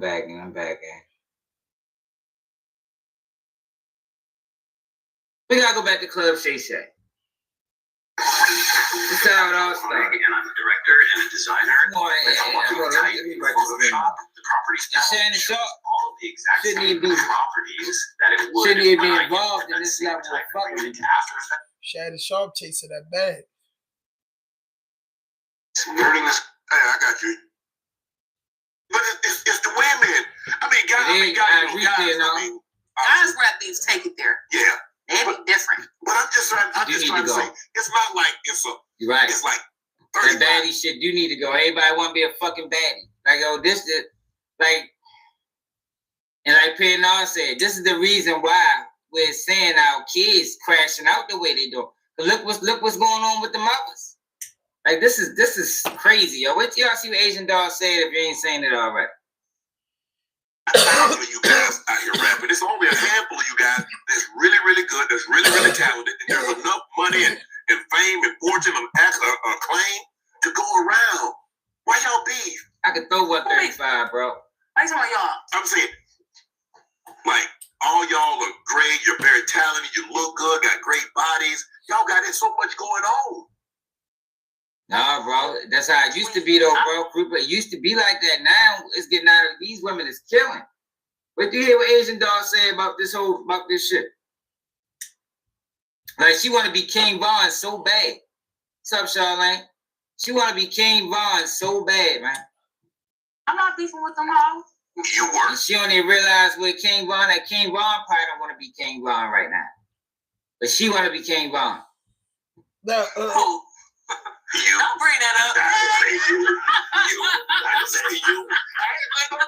Damn, you two, y'all gonna send out the notification. I mean, okay, listen. Real talk. Understand me. So, with my beef, you listening? I'm listening. It was just.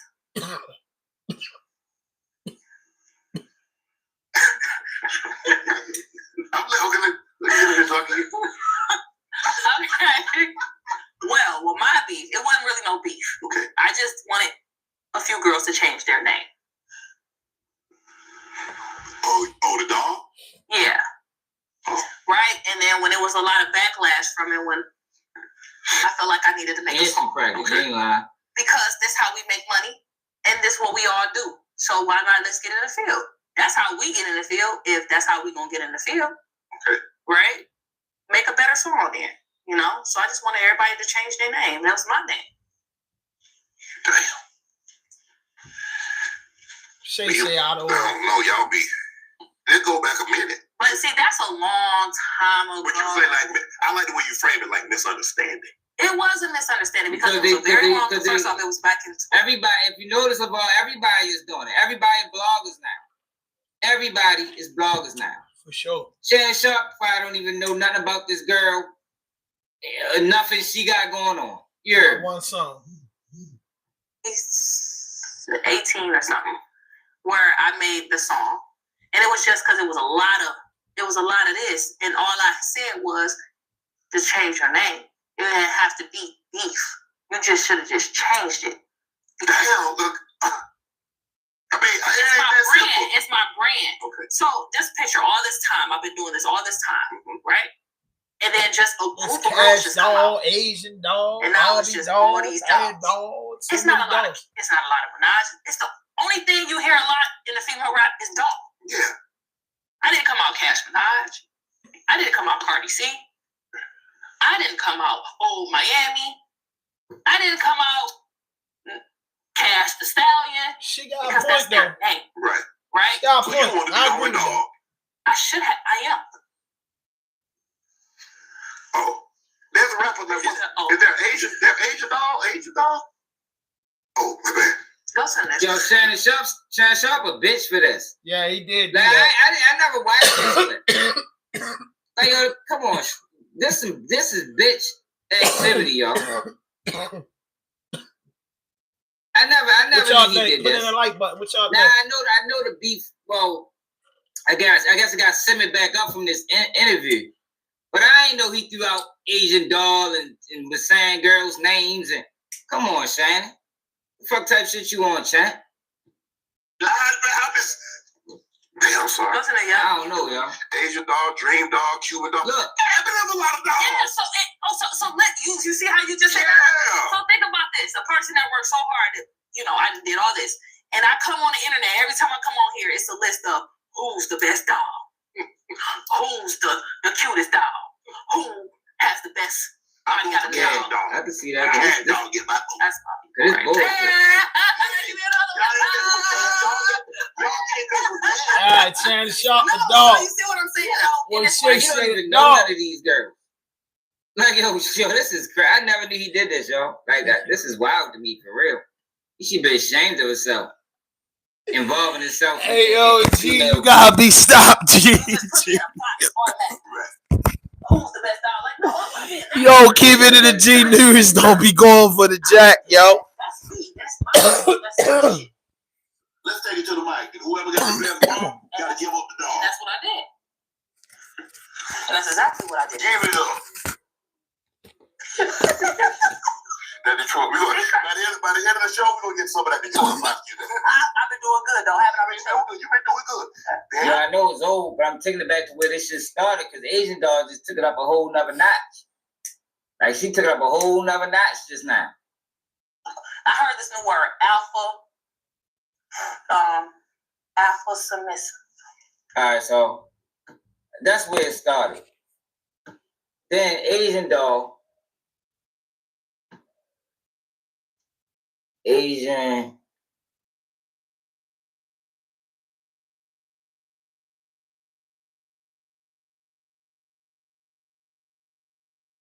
No, that's not it. I don't see the. It was only really when I was little. It was only your Bobby dog. Dog podcaster. She called her a rat. Said she read on her manager. Like she been going in on it. Said she read on her manager. All kinds of bitches and hoes and Her manager. Oh. she was talking. Oh. Now. I didn't mean to get loud. Keeping it the G, you on to something. Because you know what you know, but then you know it's Fat Hizzle. You know they used to call me 95 Ham. You know what I'm saying? You know what I mean? Ham, when you hit it at next.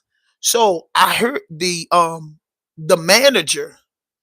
I saw his interview a long time ago, and he spoke about everything.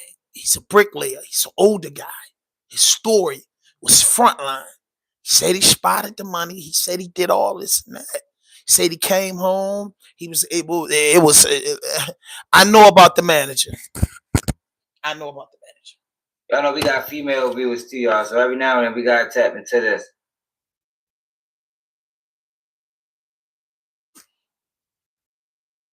Where the fuck is the video at?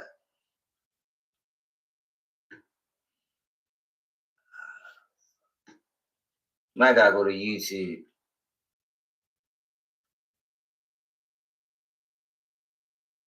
And said she's pregnant. She's a rat.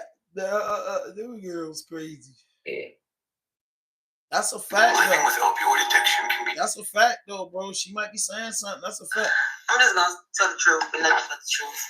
Cash Doll really mad at Dream Doll because Cash Doll always felt like Dream Doll came out. Dream Doll was a bartender that came out to be a rapper. Cash Doll never had a problem with me and Cuban, ever. And we've been dolls then, because if she did back then, it was kind of different. Like, we was fighting. So she never really had no static with us. She never said nothing to us. She used to quote our interviews. She always used to be on our, try to hang out with us, try to come to the studio with us, but we never used to just, like, hang with her. Cuban did, but I did. I never really, like, cared for her. Because she just, like, always been, like, a little hate. And she was too old. Like, she was old. We was young as fuck. We, like, 19 years old. She way older than us. And she used to be a stripper. And we never really, like, had nothing in common. She never liked Dream Doll, for sure. Like, she felt like Dream Doll tried to steal her rap identity because she was a bartender. And then she turned into a rapper. That's cool. Say you had a problem with Dream Doll. Stop acting like you just started this doll wave. You did not start this doll wave. You're not the only bitch that got this doll popping. I've been Asian Doll. I've been had the kids on lock. I've been doing it. What are we talking about? Like, you ain't started nothing. Yeah. Like, you can't start. Why do we ever hop on your wave? You're not like, I don't listen to the type of music that you make. I've been in the party with Asian Doll. She real. And then when we just had the baddies, we said at the baddies audition, you said none of this. You could have said your issue, what you had with Dream Doll, what you had with me. You said none of this, bro. You always wait till you get in interviews and you start popping it like it's a problem. Like, oh my God, I started this. No, you didn't. You did not start this, dog. You at least look like a dog. Your face long, saggy, and look old. You don't even look like no motherfucking dog. Like, what we talking about? Like, bro, stop that. Like, I'm tired. You've been saying this shit since 2017, 2018. You've been hating, you've been mad. It's 2025. What up? Hit that like button, y'all. Come on, man. Run the lights up, bro. Talking about. We had the kids. You had the old video. Double tap, bro. Watch out. Double tap the video. Please watch out. You didn't start this yourself. You didn't, like, why do we just want to 11 people just did. Get out of here if you ain't gonna like the video. Like, I appreciate all the support, but I talked to myself before. You just don't like the video. Oh my goodness, the drama. So, some more things happened in between. But that leaves, what's the call? Cash Doll. You know, Shorty from Texas. So Cash Doll goes to Texas. And this is what she does in Texas.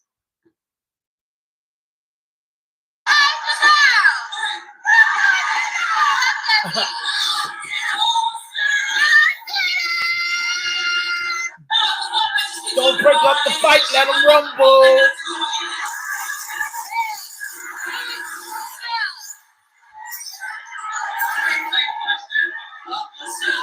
My motherfucking man. What up? What up, Chuck? What up, broski? What up, my baby? Get into it, because I'm doing it, baby. Go check my channel out and subscribe if you ain't subscribed. Now look, so that's what the fuck happened today. So Asian Doll goes online and look what the fuck she did. Like, oh, this shit is crazy to me. They getting busy, bro. That's how it is, bro. Them females, hey, they sparking up something now. Let the rap come. This shit is crazy to me. So Asian dog say, I should have just let my brother kill this up. Look at this shit though, y'all. Like this is the big issue that I want to talk about. I should have just let my brother kill this hoe. Now I'm mad. Like, yo, you fucking sick. Yo, any nigga. And she proceeds to show. So this is what happens when this YN let you keep your life. B, we let a 40-year-old B keep her life. My niggas was finished shoot your Sprinter up. And I let you live because you got kids. And you had them on the road with you. You knew not to say shit yesterday while you was in there. So today you talking shit because you so happy you ain't died. When you graduated high school, I was 9 years old. Shut up or link up right now because you still in Texas if you living like that. Like, yo, come on, shorty. Yeah. Come on now. Like, yo, this is ridiculous. Yo, any nigga. So she said every day, so Cash Dog respond, every day I get online, got my name in her mouth. I don't want to argue on Twitter. Let's get in the booth. We get it. I'm old, ugly, whatever else, but you never got in the booth. I drive here. I go. In 2019, no response. You're pregnant. Stop talking about me so much because your baby girl going to look like me. Hold on. They going at it. So she shows a screenshot. Asian Dog responds with a screenshot. Find out who bringing Cash Dog down here this weekend so I can bump down. So she says she stopped this girl from being killed by whoever Big Bro Courtney is. Big Bro Courtney is a fucking clown. Like, yo, you really, and yo, we saying this a lot, yo. Hey, yo, this is hilarious, yo. Yo, Big Bro Courtney probably was bluffing, bro. You ain't gonna do no stupid shit. This nigga's a clown. Clown. He going to prison if he do something. They need to put whoever Big Bro Courtney is, they need to put his name right next to the fucking clown in the dictionary. Hey, yo. Big Bro Courtney gonna shoot up the van, yo. If Courtney would have down, like he said, on Cash Dog, and really brought some harm her way. Yo, he wants some clout, yo. Yo, come on, yo. What do you think Gangsta Asian Dog, what the fuck she would have did, y'all? Oh, I can't laugh like this, yo. Yo, this man is crazy, yo. Dallas PD. Mad as a bitch.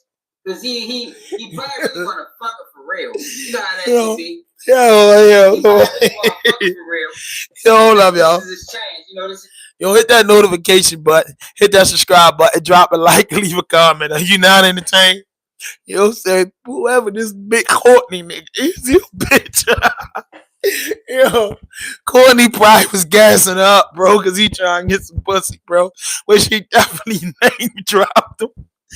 Yo, Courtney going to jail. Anything I gotta go back, yo. Yo, that's why I like doing it. Because Big Bro. What would have happened, y'all?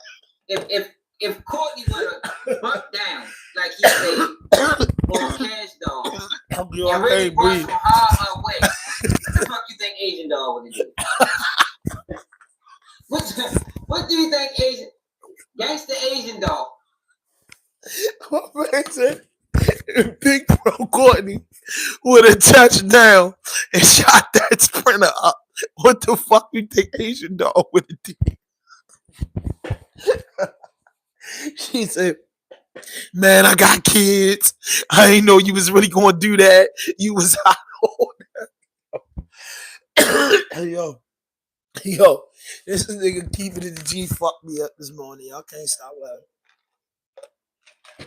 I ain't gonna lie to you. I can't stop laughing. I can't stop laughing, yo. I can't stop laughing.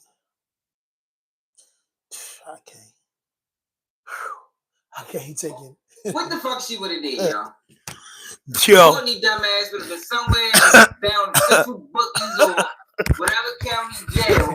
Yeah. Mad as a bitch. Yeah. Because he He probably really want to fuck her for real. Yeah. You know how that shit be. He probably really want to fuck her for real and think this is his chance. You know, this is his chance to, you know, shit. I can prove my Shit. Yo, he going to prison. Crash out over a fucking Yeah, that boy was was in jail. who named Yeah. who was first. Like, yo, get the fuck out of here. This nigga's a fucking clown. yo, but they got a rumble with all that, man. Hey, make sure y'all go follow my man. Keep it in the T News. Say, what the fuck is Agent Dog gonna do? You got that right. Agent Dog gonna do what she got to do. Lil Wayne diss Birdman. Lil Wayne, yo, listen. They want to say this Birdman, yo. I think Weezy was just fucking with the old man. They rich, man. But Weezy did every time Birdman start talking.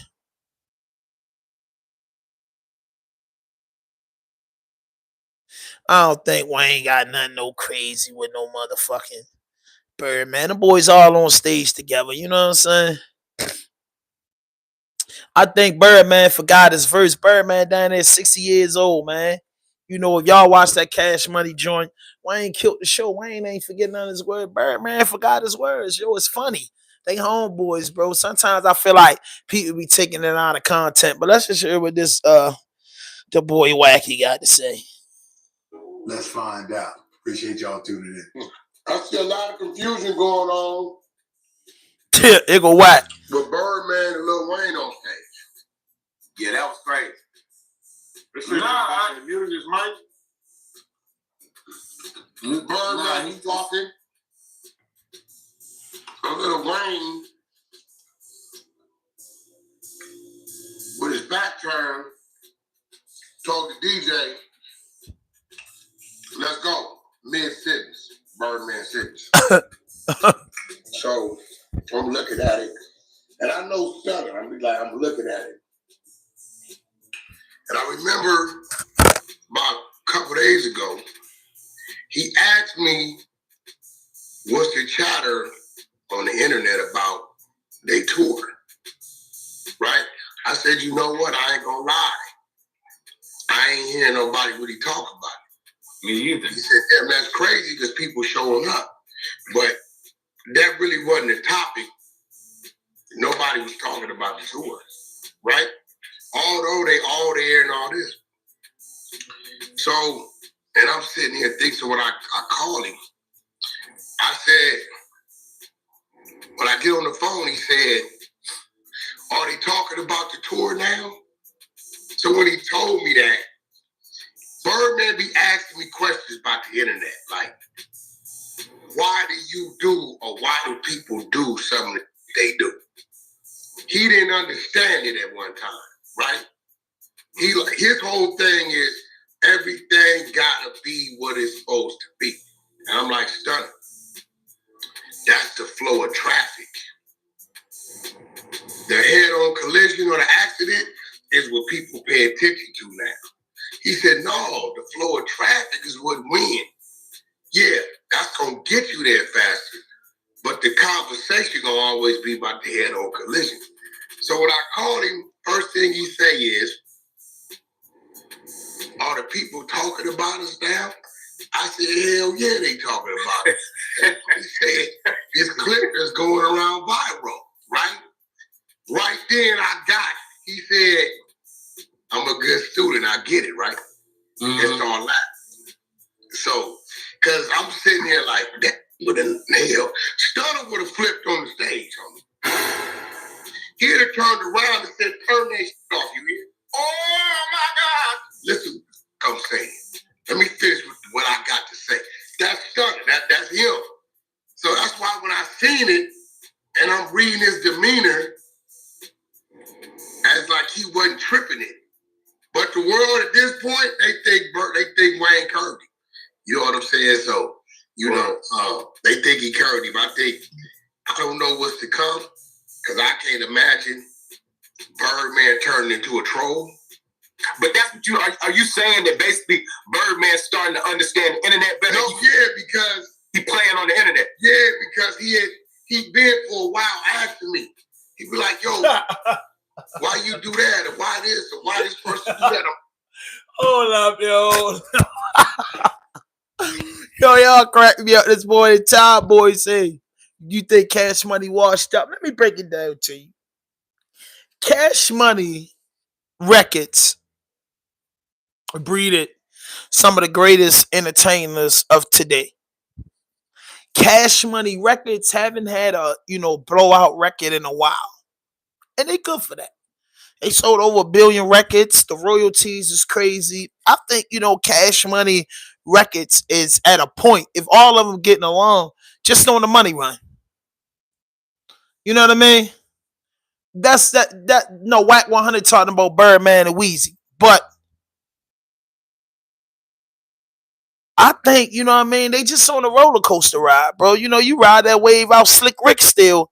Motherfuckers don't listen to Slick Rick, the new guys that's out, the new age group, but Slick Rick doing a lot of old school tours, and it's, you know what I'm saying, all Cash Money fans, millions of fans ain't gone yet. So they ain't, trying to make that money that Boss Man D-Lo. They ain't got an artist is killing. Maybe this Carter 6 that Wayne about to drop, maybe open it up. But I don't think they washed up as far as like making money. But you know what I mean? As far as being the main attraction, they all got to get together and do old school hip hop shows because they came out in the 90s and 2000s. It's 2025.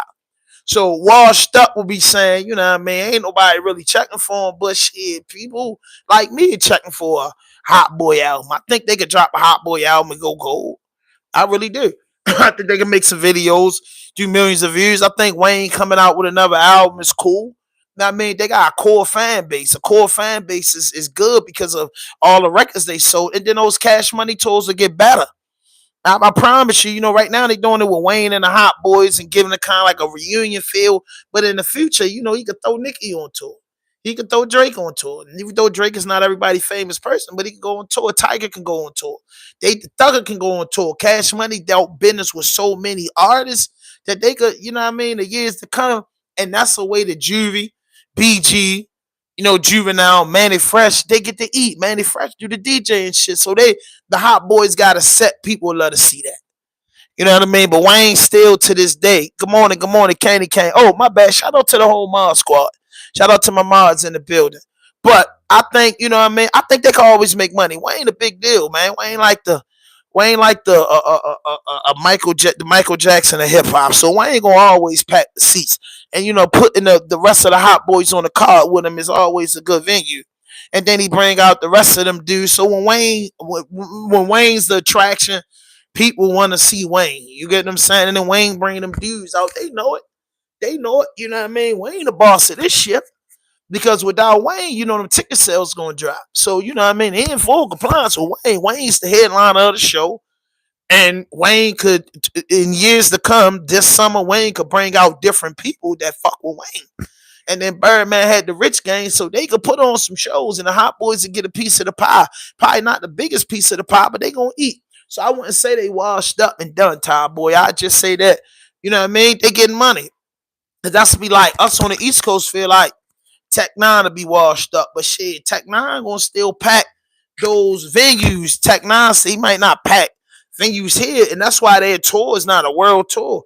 They got some cities with it. They gonna go where them tickets gonna sell at, and people appreciate the Hot Boys. With no Louisiana, Mississippi, Alabama, Texas, Atlanta, you know what I mean? All them spots gonna give them some money. North Carolina, South Carolina, gonna give them some money. You know what I mean? So shit, you could tour the whole South, Miami. You get what I'm saying? Tennessee. You could tour the whole South. Colorado gonna let them eat. Shit, they even gonna swing over to Utah and Kansas. Yeah, man. Boys can rap around, man. And like I said, if they wanted the tour to get bigger, they'll add bigger celebrities. Maryland, yo, cool. Yeah, Maryland, you know what I mean? Fuck yeah. We big fans of the Hot Boys. Philly, I think they even going to Philly. They skipped us, but they going to Philly. In New York, you know what I mean? They going, yeah, Birdman and them can eat, bro. But let's finish listening to what Whack 100 had to say. They did that because they get people talking. So when I seen it, I waited and I called. I said, man, as soon as I called, he said, they talking about the tour now? I said, hell yeah, they talking about this. You talking at Wayne Kirby. Now you think about it. What was Birdman talking about? The tour. No, he was talking about Turk. That was the main dude that wasn't supposed to be out there. So everything about it, the timing and the setup, it's the bullshit. But now you're trying to throw Turk. It made people talk, because I ain't gonna lie. I knew the tour was coming, but I hadn't heard nothing about the tour. Y'all, did y'all? Hell no. It hadn't been the radar. It hadn't been on the radar. It's been Super Bowl, Kendrick Lamar, Drake. All right, y'all, there it is. Yep. Man, that's how Wack feel about it. But I think they doing good, man. I've got Cash Money. Them boys back together and they doing their thing. But listen, y'all, hit that notification button, hit that subscribe button, drop a like, leave a comment, man. I thank y'all for tapping in this morning. I got to get on the go. So being as though I had to get on the go and cut my stream short this morning, I will jump back on at 6 p.m. Eastern time. So Ty Boy, it's like 3 o'clock for you, or maybe like 8 or something. I don't know, man. But hit that notification button, hit that subscribe button, drop a like, leave a comment. No fuck shit, no fake shit, no foolishness. Anything you say can and will be used against you on the internet. Please, if you're new to this channel, subscribe. Try on my way to 4,800. Trying to get the 5K, but the goal is 10K in the next couple of months. Be a part of that, man. Again, man, make sure you subscribe to my channel. No fuck shit, no fake shit, no foolishness. Anything you say can and will be used against you on the internet. Raw Dope Podcast Vlog.